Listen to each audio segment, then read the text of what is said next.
What's up YouTube, Jack here. Today I'm going to be teaching you how to perform handstand push-ups. I'll quickly demonstrate a quick rep and then we'll get on with the tutorial.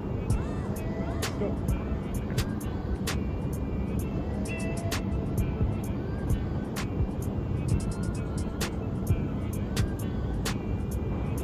Okay, so it's time to look at the technique and execution. As we know, when we're holding the handstand in the upper position, we want the toes pointed, glutes engaged, and a nice neutral spine with open shoulders. If you're in a lower yourself down, leaning forwards, keeping everything engaged. Try and get the nose towards the ground in front of you. Once you come all the way down, you just need to press the body back up into a vertical position, holding in the handstand. It's important that you understand the prerequisites. There's two prerequisites, the first one being pike push-ups. This is a good dynamic exercise, strengthening the shoulders. The movement pattern in the upper body is very similar to the handstand push-up as well. You lower your nose down towards the ground and up at your shoulders at the top. Much easier because obviously you can see you don't have to worry about the balance because your weight's supported on the ground.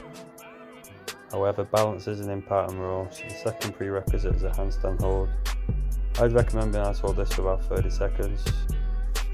It's very important that you've got obviously good balance. When you're doing a handstand push-up, you need balance throughout the whole of the exercise, even when you're lowering down, so it's definitely a prerequisite. Some of the main drills, what I'd recommend, obviously when the pike push-ups are going easier, it's important that you find a harder variation to increase your strength. Elevated pike push-ups is one of the better ones. Again, you don't have to worry about the balance, so you can really focus on that raw strength required. When these start to become a little bit easier, you can look at wall-assisted handstand push-up. Quickly demonstrating a bad technique one. Your back facing the wall, practicing the hyperextension, zero activation of the trunk. You want to do it where you're facing the wall, hands about a foot away. It's a little bit easier, right, if you're on a mirror, so there's no friction or a smooth wall. However, you can see how it's done here. Lean forward slightly on the way down, try and keep your core tight, glutes tight, working full range. Can be one of the best exercises to increase that strength. Next up, we've got a 90-degree isometric hold, elbow at 90 degrees, just holding into low position. It's a good chance to learn how to balance in this bottom position and what to keep engaged. When you get a bit stronger and your balance is good, you can start looking at handstand push-up negatives. As shown here, it's quite a fast rep.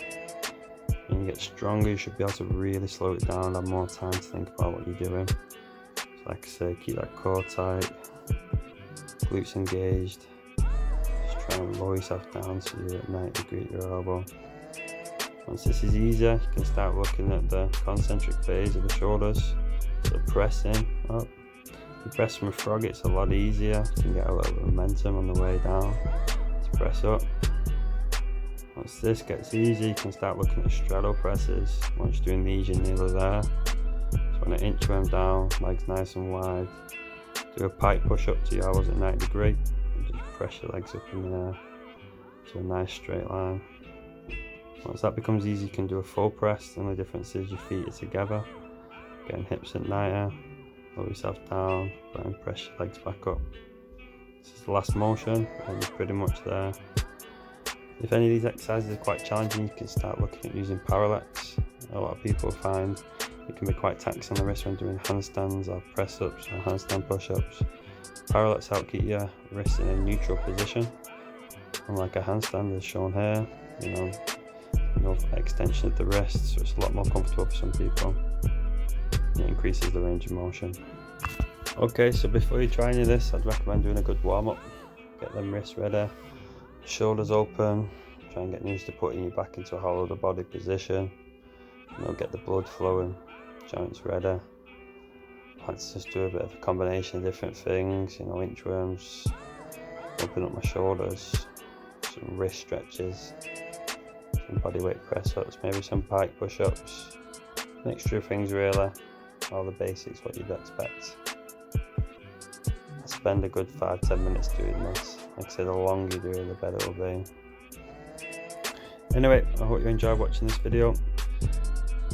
Combination of all the exercises shown and the drills with a good warm-up, and one day you'll definitely be able to get your first handstand push-up.